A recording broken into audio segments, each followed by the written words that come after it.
Unacademy लाया है top gear, a free guidance series on 1 month strategy for CSIR UGC net. सभी जो CSIR के मेन साइंसेस के स्ट्रीम्स हैं जैसे कि life sciences, mathematical sciences, chemical sciences, physical sciences और जनरल एप्टीट्यूड के भी पोर्शन के लिए, और जो अनअकैडमी के टॉप एजुकेटर्स हैं लाइफ साइंसेस के लिए नेहा तनेजा इस सीरीज को लीड कर रही हैं, मैथमेटिकल साइंसेस के लिए रवि मित्तल, केमिकल साइंसेस के लिए नूरल हुड्डा और फिजिकल साइंसेस के लिए सुरभि उपाध्याय। वही जो जनरल एप्टीट्यूड पोर्शन है वो जो है सीरीज को लीड कर रहे हैं क्रिस्टी वर्गे से। अगर आप इस top gear a free guidance जो सीरीज है इसमें इंटरेस्टेड हैं तो इस वीडियो के डिस्क्रिप्शन में आपको मिल जाएगा इसका लिंक, वहां पे आप क्लिक करके इसके वेबसाइट पे जा सकते हैं जहां पे आप ये जो सीरीज है उसको ले सकते हैं। ठीक, तो वीडियो के डिस्क्रिप्शन में क्लिक कीजिए, जो लिंक दिया हुआ है उस पे, और इस पेज पे पहुंच जाइए और इसके लिए आप एनरोल कर सकते हैं।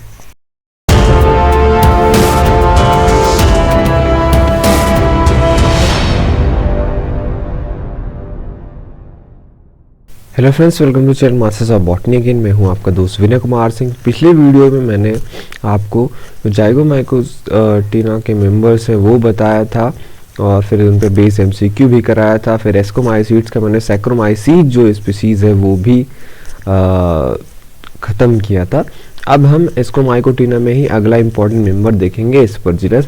सबसे पहले मैं आपको बता दूं कि दो वो हैं जीनस है, इंपॉर्टेंट जीनस, एस्परजिलस और पेनिसिलियम, दोनों के दोनों जो है यूरोशियल्स ऑर्डर से बिलोंग करते हैं एस्कोमाइकोटिना का के।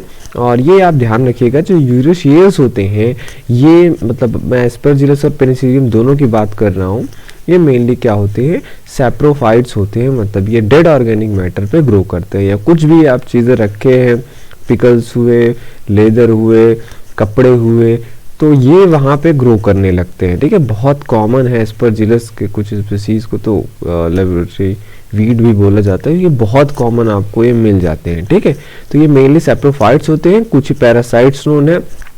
और एक खास बात है यहाँ पे जो है, जो एसेक्सुअल रिप्रोडक्शन होता है वो कोनिडिया के द्वारा होता है, और कोनिडिया अलग अलग कलर का होता है। डिफरेंट कलर के होने की वजह से ये जो इसके अलग अलग स्पीशीज हैं वो अलग अलग होता है, या ऐसा भी हो सकता है एक ही स्पीशीज में डिफरेंट टेम्परेचर या डिफरेंट ह्यूमिडिटी कंडीशन में आपको अलग अलग उस फंगस का कलर देखने को मिले।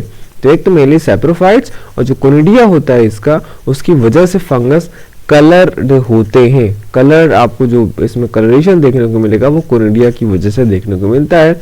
और एक खास बात है यूरोशियल्स के मेंबर में, in the both Aspergillus and Penicillium you will see that the fruiting body is cleistothecium. और क्लिस्टोथीसियम क्या है, एक क्लोज टाइप का क्या है आपका एस्कोकार्प है या फ्रूटिंग बॉडी है जो कहीं से नहीं खुला रहता है। ठीक, एक आपको मैंने बताया था एपोथीसियम होता है जो प्लेट लाइक होता है, सॉसर शेप। एक पेरिथीसियम होता है जहाँ पे पोर होता है, फ्लास्क शेप होता है, और ये क्लिस्टोथीसियम हो गया। ठीक है, जहाँ पे चारों तरफ से ये बंद होता है। ठीक, ये सेक्सुअल रिप्रोडक्शन के बाद बनता है। अब आते हैं हम एस्परजिलस पे। एस्परजिलस के बारे में कुछ चीजें आप जान लीजिए कि ऑल ओवर वर्ल्ड में करीब एस्परजिलस क्या है, एक जीनस है, इसमें 132 स्पीसीज है। वहीं अगर हम इंडिया की बात करें तो लगभग 30 स्पीसीज इंडिया में रिपोर्टेड है। ये जो डेटा है ये बेसिक बुक्स जो है उनसे। ठीक है, और ये मेनली सैप्रोफाइट्स होते हैं जैसे मैंने आपको बोला, और कुछ पैरासाइट्स होते हैं। अगर मैं डिजीजेस की बात करूं तो crown rot of groundnut and boll rot of cotton, ये दो पैरासिटिक डिजीज हैं जो एस्परजिलस से होता है। और एक इम्पॉर्टेंट चीज के लिए एस्परजिलस जाना जाता है कि ये जो इनके मेंबर्स है ये टॉक्सिक सब्सटेंस प्रोड्यूस करते हैं, अफ्लाटॉक्सिन्स ये प्रोड्यूस करते हैं। तो आप ये याद रखिएगा, इकोनॉमिक इंपॉर्टेंट भी है इस जीनस का, क्योंकि बहुत सारे organic acids, enzyme, fat, vitamins, antibiotics भी इससे प्रोड्यूस होता है। और वही ये जो है ट्रेस एलिमेंट जो होते हैं जो माइनर अमाउंट में पाए जाते हैं, zinc, copper, magnesium, molybdenum etcetera, उनके डिटेक्शन में भी इनका यूज किया जाता है।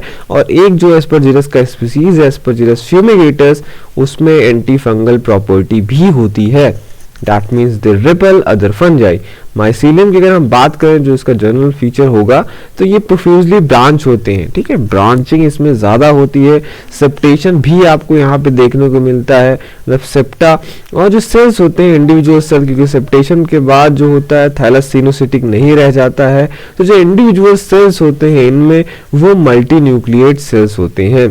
और खास बात है कि ये मेनली होमोकारियोटिक होते हैं, मतलब अगर मल्टी न्यूक्लिएट हैं भी तो जिसमें न्यूक्लियाई होंगे वो सेम काइंड के होते हैं, लेकिन कभी कभी जो है हेटेरोकारियोटिक नेचर का भी आपको हाइफा देखने को मिलता है जब दो प्लस और माइनस स्ट्रेन के हाइफी आपस में फ्यूज करते हैं। और यहाँ पे जो सेप्टा होता है उसमें पोर भी होता है, और पोर इसका क्या होता है, सिंपल होता है। वहीं बेसिडियोमाइसीड्स के मेंबर में आपको जो पोर देखने को मिलता है वो डॉलीपोर सेप्टम होता है। ये भी आपसे एग्जामिनेशन में पूछा जाता है।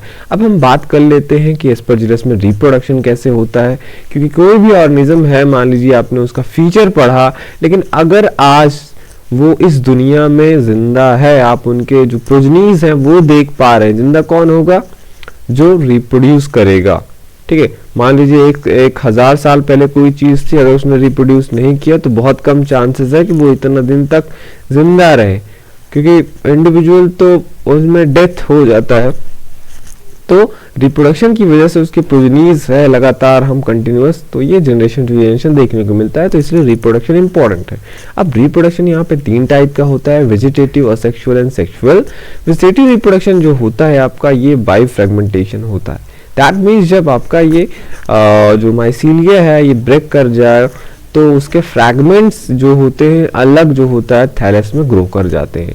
वहीं अगर असेक्सुअल रिप्रोडक्शन में देखेंगे तो मैंने आपको ऑलरेडी बताया कि ये कोनिडिया के फॉर्मेशन से होता है। यहाँ पे क्या होगा, सिंपली हाइफा होते हैं, हाइफा में फूड सेल जो होता है अलग बनते हैं, ठीक है। सेप्टेशन से फूड सेल एक अलग हो जाता है। फूड सेल हम बोल रहे हैं क्योंकि वहां पे कोनिडियोफोर बनेगा। अब आगे फूड सेल पे ही जो होता है कोनिडियोफोर, देखिए फोर का मतलब आप ऐसा समझिए bearing structure, conidia bearing structure is called conidiophore. अब जो फूड सेल होता है वहां पे उससे कोनिडियोफोर निकलता है। कोनिडियोफोर का जो लास्ट वाला होता है टिप हिस्सा, लास्ट जो हिस्सा होता है वो स्वेल करके वेसिकल बनाता है। तो मतलब कोनिडियोफोर का पार्ट ही है वेसिकल, पर ये सॉलिन स्ट्रक्चर होता है, उसके अलग अलग शेप भी हो सकते हैं अलग अलग स्पीशीज में। अब ये जो वेसिकल होते हैं इसी पे फिर बहुत सारे फिंगर लाइक प्रोजेक्शंस निकलते हैं वहां से, जिन्हें हम फाइलाइट्स या स्टेरिगमाटा बोलते हैं। अब ये जो होता है 3 लेयर के हो सकते हैं, प्राइमरी, सेकेंडरी और टर्शियरी, ठीक। अब फाइलाइट्स या स्टिग्माटा पे आगे ऊपर वो कोनिडिया कट ऑफ होता जाता है, मतलब डेवलप होता जाता है। पर खास बात ये है कि यहाँ पे बेसिपिटल चेन्स होते हैं कोनिडिया के, मतलब जो स्टिग्माटा पे कोनिडिया होंगे एक ही नहीं होगा, चेन्स ऑफ कोनिडिया आपको देखने को मिलते हैं बहुत सारे।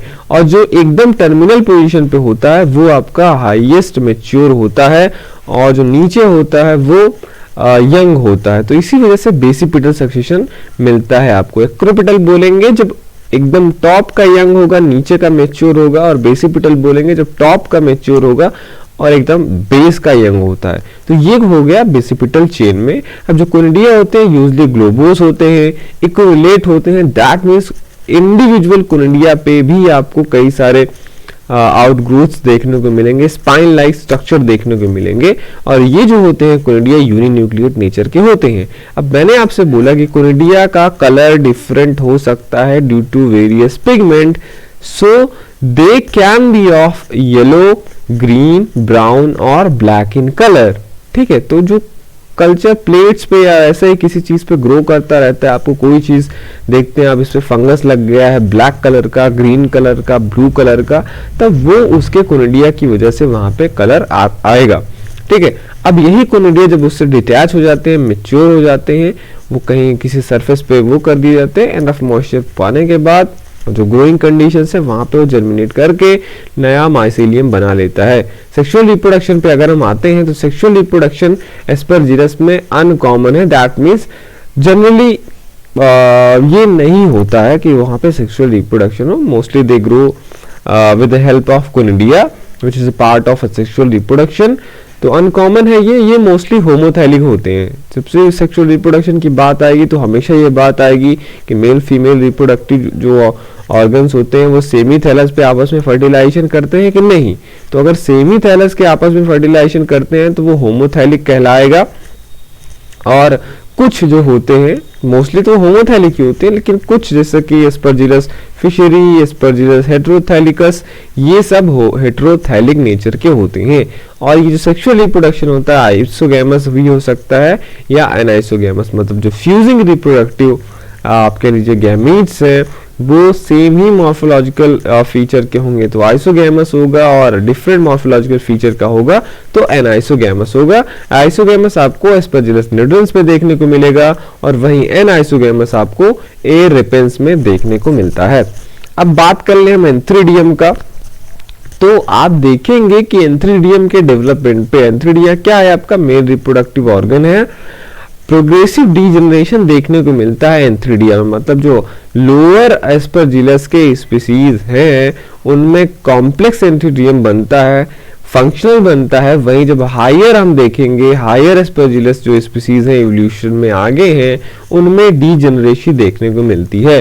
जैसे अगर हम बात करें स्पीसीज है आपका एस्परजिलस हर्बारियोरम, तो यहाँ पे वेल डेवलप्ड और फंक्शनल एंथ्रीडिया होता है। वही जो एस्परजिलस रेपेंस है यहाँ पे वेल डेवलप्ड तो एंथ्रीडिया होता है, लेकिन जो एंथ्रीडिया के कंटेंट्स होते हैं वो एस्कोगोनियम में, जो कि फीमेल रिप्रोडक्टिव ऑर्गन है, उसमें ट्रांसफर नहीं किए जाते हैं।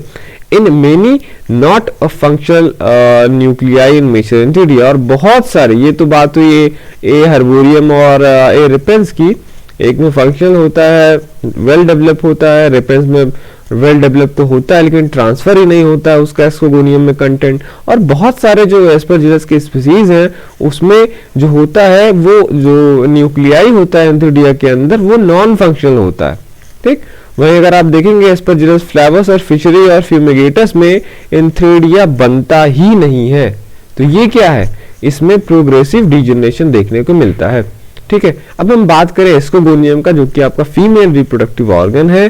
तो सिंपल स्प्रिंग लाइक स्ट्रक्चर होता है और इसी स्प्रिंग लाइक स्ट्रक्चर को हम जो है इस फॉर्म में आर्किकार भी बोलते हैं। तो ये हुआ एंथ्रीडियम और ascogonium, male and female reproductive organ. अब हम फर्टिलाइजेशन की बात कर लेते हैं।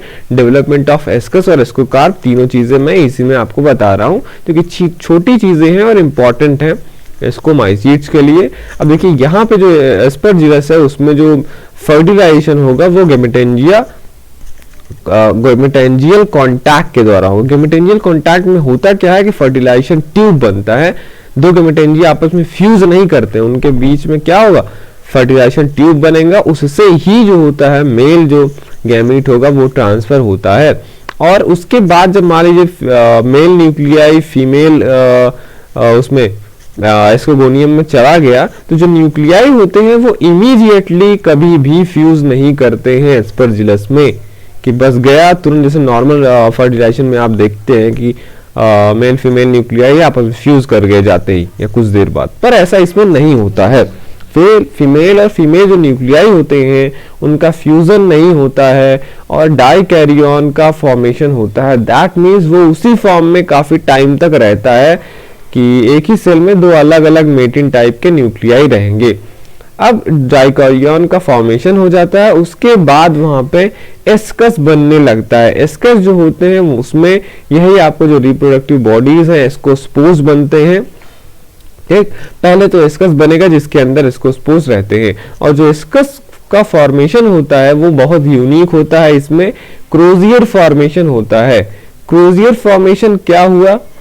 क्रोजियर फॉर्मेशन आप यहां से देख सकते हैं। ये क्या हुआ? हाइफा का टिप हुआ। अब यहाँ पे डाइकैरियन पहले से फॉर्म है, मतलब मान लीजिए ये अगर मैं ब्लैक वाला मानूं कि ये फीमेल न्यूक्लियाई है, तो ये जो मेल न्यूक्लियाई है ये कहाँ से आया? एंथ्रीडियम का न्यूक्लियाई इसमें आ गया और इसी कंडीशन में हाइफा में ये न्यूक्लियाई रहते हैं, फ्यूज नहीं करते हैं। अगर फ्यूज होता तो डिप्लॉयड हो जाता तो आई की कहानी होती, पर इसी फेज को हम हेटेरोकैरियन बोलते हैं। अब इसके बाद ये थोड़ा सा ग्रो करेगा और ये दोनों फिर इसमें क्या होता है? माइटोसिस होता है। ये वाला न्यूक्लियाई माइटोसिस होगा और इसमें ऐसा सेप्टा फॉर्म होता है कि जो ये रिजल्टिंग है इसको स्टॉक सेल बोलते हैं। इसमें एक ये चला आएगा न्यूक्लियाई और दूसरा वाला उसी में रहेगा, और ऐसा इसी के साथ भी होता है।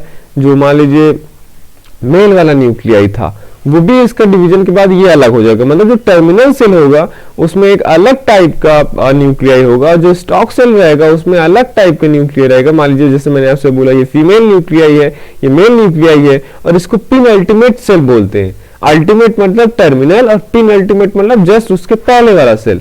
तो इसमें जो होता है आपका ये दोनों टाइप का वो रहता है, और यही दोनों जो होता है इनमें न्यूक्लियाई का फ्यूजन होता है, और उसके बाद फ्यूजन के बाद ये डिप्लॉयड नेचर का हो जाता है। फिर इसी में हो जाएगा डिप्लॉयडी के बाद मियोसिस हो जाएगा, तो 4 न्यूक्लियस बन जाएंगे, और 4 न्यूक्लियस के बाद फिर माइटोसिस होगा, तो 8 इसको स्पोर जो होता है वही बनाते हैं। ठीक है, तो ये इसको स्पोर्स बन जाएंगे। अब यही इसको स्पोर्स जो होता है, ये तो एक एस्कस हो गया, एक एस्कस के अंदर 8 इसको स्पोर, ऐसे ही बहुत सारे एस्कस के वो उसको हम क्या बोलते हैं, एसआई बोलते हैं। और एसआई जो होता है कवर्ड रहता है फ्रूटिंग बॉडी में, जो पूरा का पूरा क्लिस्टोथीसियम कहलाता है। ठीक, अब asci are covered with sterile hypha branches forming ascocarp. अब जो ये एसआई मैंने आपसे बोला मतलब बहुत सारे एस्कस का ग्रुप, ये वही बहुत सारे हाइफा स्टेराइल हाइफा आते हैं और उसको पूरी तरीके से चारों ओर से कवर करके बॉल शेप स्ट्रक्चर बनाते हैं, जो कि स्कोकार्प है, फ्रूटिंग बॉडी है, क्योंकि वो चारों ओर से बंद रहता है, इसलिए किस टाइप का स्कोकार्प हो गया, क्लिस्टोथीसियम टाइप का स्कोकार्प हो गया। अब जब ये सारे इसको मैच्योर हो जाते हैं तो क्लिस्टोथीसियल जो वॉल होता है, क्लिस्टोथीसियम के वॉल को हम पेरिडियम बोलते हैं, आप ये याद रखिएगा।